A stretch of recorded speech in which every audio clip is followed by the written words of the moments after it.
ಅವೈಜ್ಞಾನಿಕ ಶಿಕ್ಷಣ ನೀತಿಗಳನ್ನು ಕೈಬಿಡಿ, ರೈತರ ಹಿತ ಕಾಪಾಡಿ. MLC SL Bhojegowda. ಚನ್ನಗಿರಿ ತಾಲೂಕಿನ ನಲ್ಲೂರಿನ ಪದ್ಮಶ್ರೀ ಶಾಲೆಯಲ್ಲಿ ನಡೆದ ಕಾರ್ಯಕ್ರಮದ ಬಳಿಕ ಮಾಧ್ಯಮದೊಂದಿಗೆ ಮಾತನಾಡಿ, ನೈಋತ್ಯ ಶಿಕ್ಷಕ ಕ್ಷೇತ್ರದ ವಿಧಾನ ಪರಿಷತ್ ಸದಸ್ಯ ಎಸ್ಎಲ್ ಭೋಜೇಗೌಡ ಅವರು ಸರ್ಕಾರವನ್ನು ಉದ್ದೇಶಿಸಿ ಮಾಧ್ಯಮದೊಂದಿಗೆ ಮಾತನಾಡಿ ಕೆಲವು ಅಂಶಗಳನ್ನು ಪ್ರಸ್ತಾಪಿಸಿದರು.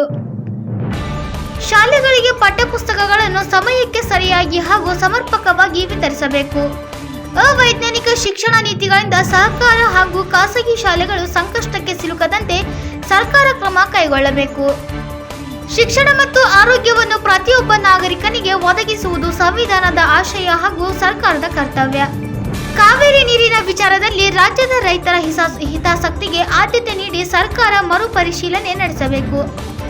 ಬರದಿಂದ ಸಂಕಷ್ಟದಲ್ಲಿರುವ ರೈತರಿಗೆ ಬೆಳೆ ನಷ್ಟ ಪರಿಹಾರ ಹಾಗೂ ಅಗತ್ಯ ನೆರವು ತಕ್ಷಣ ಒದಗಿಸಬೇಕು. ಜನಪರ ಹಾಗೂ ರೈತರ ಪರ ನಿರ್ಧಾರಗಳನ್ನು ಸರ್ಕಾರ ಕೈಗೊಳ್ಳಬೇಕೆಂದು ಆಗ್ರಹಿಸಿದರು. ವರದಿ Devaraj K Nellihankalu, Davanagere. Bureau report NKS TV4. Devaraj K Nellihankalu, Davanagere. ದಾರಿಗೆ ತರಬೇಕಾದ್ರೆ ಏನು ಮಾಡಬೇಕು ಸರ್? ಸರ್ಕಾರ ಯಾವ ನಿಟ್ಟಿನಲ್ಲಿ ಕೆಲಸ ಮಾಡಬೇಕು ಸರ್?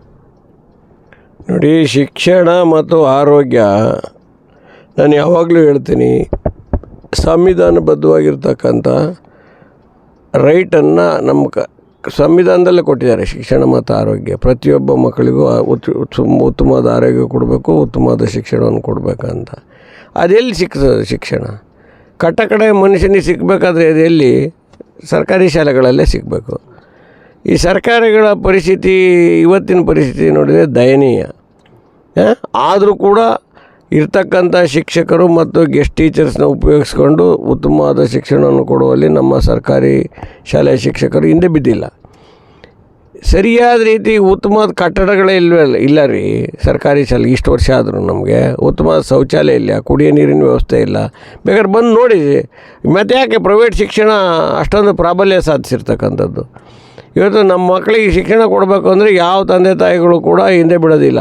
ಸಾಲ ಮಾಡಿಯಾದರೂ ಉತ್ತಮವಾದ ಶಿಕ್ಷಣ ಕೊಡಬೇಕು ಅಂತೇಳಿ ಉತ್ತಮವಾದ ಕಾಲೇಜುಗಳಲ್ಲಿ ಸರ್ಕಾರಿ ಶಾಲೆಗಳನ್ನೇ ಅದೇ ರೀತಿ ಸ್ಟ್ರೆಂಥನ್ ಮಾಡಿದರೆ ಯಾಕೆ ನಮ್ಮ ಮಕ್ಕಳನ್ನ ಸರ್ಕಾರಿ ಶಾಲೆಗಳಿಗೆ ಸೇರಿಸೋದು? ನಾವೆಲ್ಲ ಓದಲಿಲ್ಲ ಸರ್ಕಾರಿ ಶಾಲೆಗೆ. ಈಗ ಇರ್ತಕ್ಕಂಥವರೆಲ್ಲ ದೊಡ್ಡ ದೊಡ್ಡ ರಾಜಕಾರಣಿಗಳು ಕೂಡ ಸರ್ಕಾರಿ ಶಾಲೆಯಲ್ಲೇ ಓದಿದ್ದು, ಕನ್ನಡ ಮೀಡಿಯಮಲ್ಲೇ ಓದಿದ್ದು. ಇವತ್ತು ನಮ್ಮ ಸರ್ಕಾರಿ ಶಾಲೆಗಳಲ್ಲಿ ಫುಲ್ ಪ್ಲೆಡ್ಜ್ ಟೀಚರ್ಸ್ ಕೊಡಬೇಕು. More than 50% ಶಿಕ್ಷಕರಿಲ್ಲ. ಉತ್ತಮವಾದ ಕಟ್ಟಡಗಳ ಕೊರತೆ ಇವತ್ತಿಗೂ ಎದ್ದು ಕಾಣ್ತಾ ಇದೆ. ಇದನ್ನೆಲ್ಲ ನೀಗಿಸ್ಬೇಕಲ್ಲ. ನೀಗಿಸಿದಾಗ ಆಟೋಮೆಟಿಕ್ಕಾಗಿ ಮಕ್ಕಳನ್ನಲ್ಲಿ ಸೇರಿಸ್ತಾರೆ. ಅಲ್ಲಿ ಶಿಕ್ಷಕರೇ ಇಲ್ಲ ಅಂದರೆ ಮಕ್ಕಳನ್ನ ಯಾರು ಸೇರಿಸ್ತಾರೆ? ಹಂಗಾಗಿ ಸ್ಟ್ರೆಂತ್ ಕಮ್ಮಿ ಆಗುತ್ತೆ. ಹಳ್ಳಿಗಾಡಿನಲ್ಲಿ ಇರ್ತಕ್ಕಂಥ ಶಾಲೆಗಳು ಮುಚ್ಚೋಗ್ತವೆ.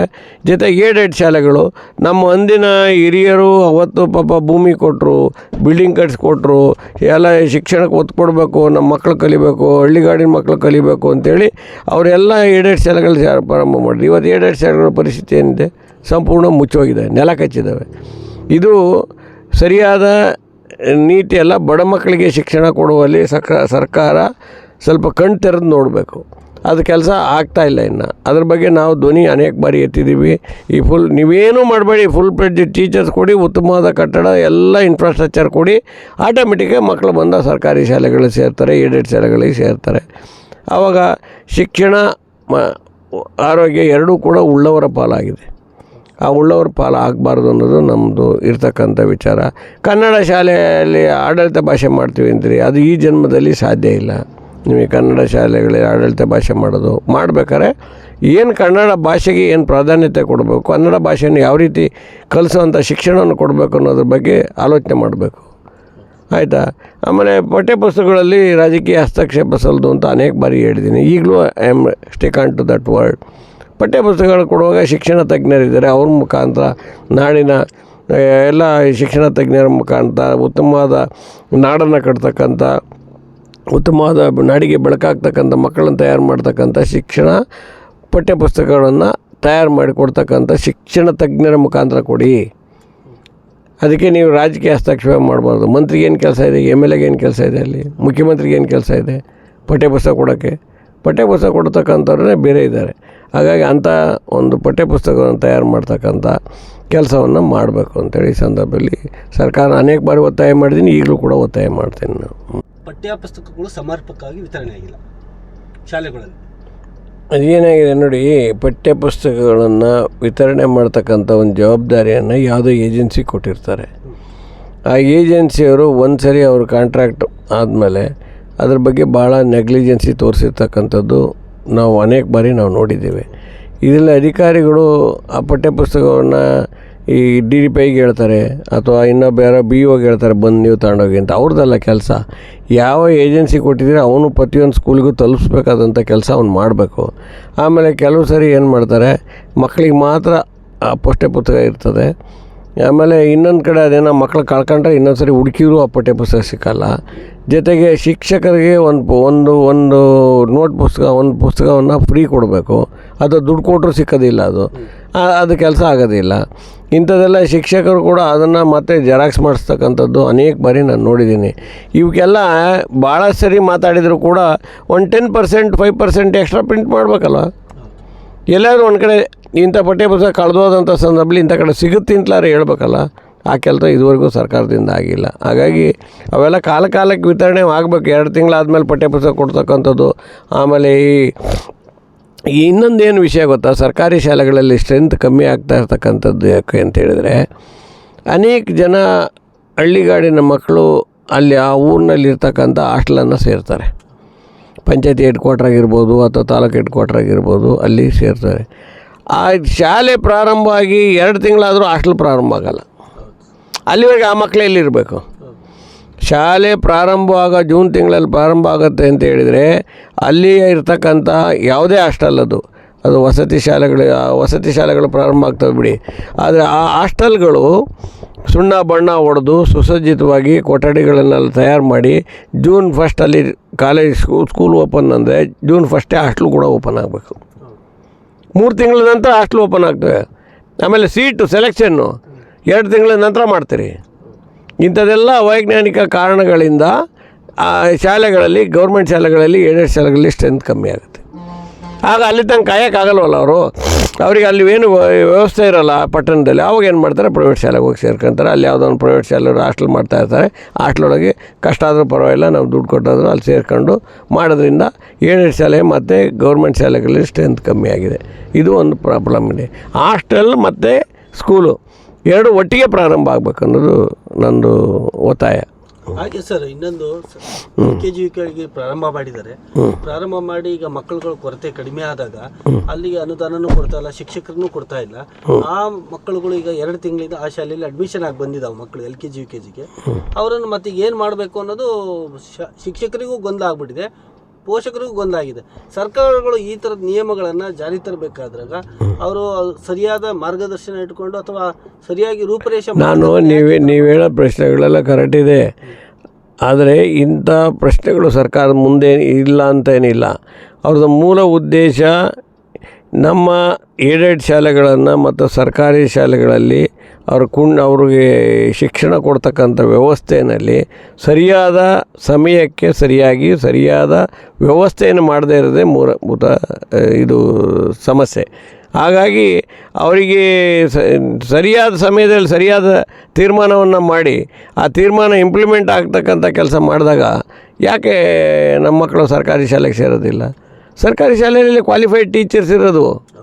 ಅವ್ರಿಗೆ ಮೆರಿಟ್ ಇಲ್ಲದಿದ್ದರೆ ಅವ್ರಿಗೆ ಯಾರು ನೀವು ಕೆಲಸ ಕೊಡಲ್ಲ ನೀವು. ಹಾಗಾಗಿ ಶಿಕ್ಷಣ ವ್ಯವಸ್ಥೆ ಇನ್ನೂ ಭಾಳ ಸುಧಾರಿಸಬೇಕಾಗಿದೆ. ಗುಣಮಟ್ಟದ ಶಿಕ್ಷಣ ಜೊತೆಗೆ ನಾವು ಯಾವಾಗಲೂ ಹೇಳ್ತೀನಿ, ಸ್ವಾಸ್ಥ್ಯ ಸಮಾಜ ಜೀವನದ ಶಿಕ್ಷಣವನ್ನು ಕೊಡ್ತಕ್ಕಂಥ ಕೆಲಸ ಆಗಬೇಕು ಅಂತ.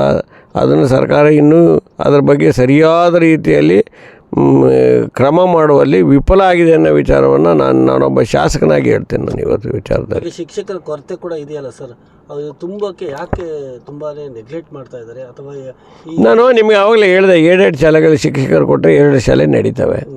ಅವ್ರು 2 ಶಾಲೆ ಮುಚ್ಚಿಸ್ಬೇಕು ಅಂತ ಅನುದಾನಿತ ಶಾಲೆಗಳನ್ನ. ಸರ್ಕಾರಿ ಶಾಲೆಗಳಿಗೆ ಶಿಕ್ಷಕರು ಕೊಡೋ ವಿಚಾರದಲ್ಲಿ ಯಾಕೆ ಅವರು ಆ ಥರ ಮೀನಾಮೇಷ ಎಣಿಸ್ತಾ ಇದ್ದಾರೋ ಅದು ಇನ್ನೂ ಕೂಡ ಒಂದು ಯಕ್ಷ ಪ್ರಶ್ನೆ ಆಗಿದೆ. ಹಾಗಾಗಿ ಸರ್ಕಾರಿ ಶಾಲೆಗಳಲ್ಲೂ ಕೂಡ ಫುಲ್ ಫ್ಲೆಡ್ಜ್ ಟೀಚರ್ಸ್ ಕೊಡಬೇಕು. ನೀವು ಗೆಸ್ಟ್ ಟೀಚರ್ಸ್ ನೇಮಕ ಮಾಡ್ತಕ್ಕಂಥದ್ದು ಅಂಥದ್ದೆಲ್ಲ ಬಿಟ್ಬಿಡಿ. ಆ ಗೆಸ್ಟ್ ಟೀಚರ್ಸಲ್ಲೇ ಕ್ವಾಲಿಫೈಡ್ ಇದ್ದಾರಲ್ಲ ಅವ್ರನ್ನ ತಗೊಂಡು ನೇಮಕ ಮಾಡಿದರೆ ಒಂದು ಗೆಸ್ಟ್ ಟೀಚರ್ಸಿಗೆ ನೀವು ಕೊಡ್ತಕ್ಕಂಥ ಸಂಬಳ 10,000.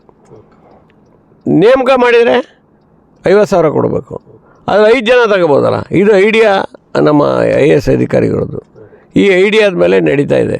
ಹಾಗಾಗಿ ಇಂಥದ್ದೆಲ್ಲ ಶಿಕ್ಷಣ ವ್ಯವಸ್ಥೆಯಲ್ಲಿ, ಆರೋಗ್ಯ ವ್ಯವಸ್ಥೆಯಲ್ಲಿ ಹಣ ಉಳಿಸ್ತೀವಿ, ಹಣಕಾಸಿಗೆ ಹೊರೆ ಆಗ್ತಕ್ಕಂಥ ವಿಚಾರವನ್ನು ಮರೆತು ಕೆಲಸ ಮಾಡಬೇಕು. ಬೇರೆ ಯಾವುದಾರ ಡಿಪಾರ್ಟ್ಮೆಂಟಲ್ಲಿ ಏನಾರು ಮಾಡಿ, ಇಲ್ಲಿ ಮಾತ್ರ ಹಣದ ಕೊರತೆ ಇದೆ ಅನ್ನೋ ವಿಚಾರವನ್ನು ಎಲ್ಲೂ ಕೂಡ ತೋರಿಸ್ಬಾರ್ದು. ಅದು ಫುಲ್ ಪ್ಲೇಜಿಗೆ ಕೊಡಬೇಕು ಅನ್ನೋ ವಿಚಾರದಲ್ಲಿ ಎಲ್ಲರೂ ಮನಸ್ಸು ಮಾಡಬೇಕು. ಈ ವಿಚಾರದಲ್ಲಿ ಏನು ಕಾವೇರಿ ನಡೀತಾ ಇದೆ, ಕಾವೇರಿ ನೀರನ್ನು ಬಿಡಬಾರ್ದು ಅನ್ನೋದೊಂದು ವಿಷಯ ಬರ್ತಾ ಇದೆ. ಹಾಗೂ ಇತ್ತೀಚಿನ ದಿನಗಳಲ್ಲಿ ನಮ್ಮ ಮಲೆನಾಡು ಪ್ರದೇಶಗಳಲ್ಲಿ ಮಳೆ ಕಡಿಮೆ ಆಗಿರೋದ್ರಿಂದ ಎಲ್ಲ ಡ್ಯಾಮ್ಗಳಲ್ಲೂ ನೀರು ಕಡಿಮೆ ಇದೆ. ಇದಕ್ಕೆ ತಮ್ಮ ಸರ್ಕಾರ ಏನು ನಿರ್ಧಾರ ತಗೋಬೋದು? ನೋಡಿ ಸರ್, ಕಾವೇರಿ ಇಶ್ಯೂ ಮೇಲೆ ನಿನ್ನೆ ಮೀಟಿಂಗ್ ಕರೆದಿದ್ರು ಮಾನ್ಯ ಮುಖ್ಯಮಂತ್ರಿಗಳು.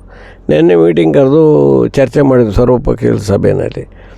ನಾನು ಹೇಳ್ತಕ್ಕಂಥದ್ದು ವಿಷಯ, ಇವತ್ತು 3500 ಕ್ಯೂಸೆಕ್ಸು ನೀರನ್ನು ಬಿಡಬೇಕು ಅಂಥೇಳಿ ವಾಟರ್ ಬೋರ್ಡ್ನವರು, ರೆಗ್ಯುಲೇಟರಿ ಅಥಾರಿಟಿಯವರು ಆದೇಶ ಮಾಡಿದರು. ಈ ಆದೇಶ ಮಾಡಿದ ಮೇಲೆ ನೀವು ಮೀಟಿಂಗ್ ಕರೆದ್ರಿ. ದೇವ್ರದಿಂದ ಒಳ್ಳೆ ಮಳೆ ಆಯಿತು, ಅದು ಡೈಲ್ಯೂಟ್ ಆಯಿತು. ಆದರೆ ನಂದು ಒಂದು ಪ್ರಶ್ನೆ ಇದೆ, 3500 ಕ್ಯೂಸೆಕ್ಸ್ನ ನೀರನ್ನು ಬಿಡಬೇಕು ಅನ್ನೋ ವಿಚಾರದಲ್ಲಿ ನಮಗೆ ಬಿಡತಕ್ಕಂಥ ಸಾಮರ್ಥ್ಯ ಇದೆಯೇ ಇಲ್ವೇ? ಮತ್ತು ಆ 3500 ಕ್ಯೂಸೆಕ್ಸ್ ನೀರು ತಮಿಳ್ನಾಡಿಗೆ ಬಿಡಬೇಕಾದ್ರೆ ಅದು ವ್ಯವಸಾಯಕ್ಕೋಸ್ಕರ ಬಿಡ್ತಕ್ಕಂಥದ್ದು ಅಥವಾ ಕುಡಿಯೋ ನೀರಿಗೆ ವ್ಯವಸ್ಥೆ ಮಾಡ್ತಕ್ಕಂಥದ್ದು ಅನ್ನೋದು ಕೂಡ ಸ್ಪಷ್ಟವಾದ ವಿಚಾರ ಇಲ್ಲ. ಹಾಗಾಗಿ ಆ 3500 ಆ ರೆಗ್ಯುಲೇಟರಿ ಅಥಾರಿಟಿಯವರು ಬಿಡುಗಡೆ ಮಾಡಬೇಕು ಅಂತ ಆದೇಶ ಮಾಡಿದ್ರಲ್ಲ, ಅದು ಯಾವ ಮಾನದಂಡದಲ್ಲಿ ಆದೇಶ ಮಾಡಿದರು? ನಮ್ಮ ಕಾನೂನು ತಜ್ಞರು ಆ 3500 ಅವ್ರು ಮಾಡಿರೋ ಸರಿ ಉಂಟೋ ಸರಿ ಇಲ್ಲ ಅನ್ನೋದನ್ನ ವಿಚಾರವನ್ನು ವಿಚಾರ ಮಾಡಿದರು.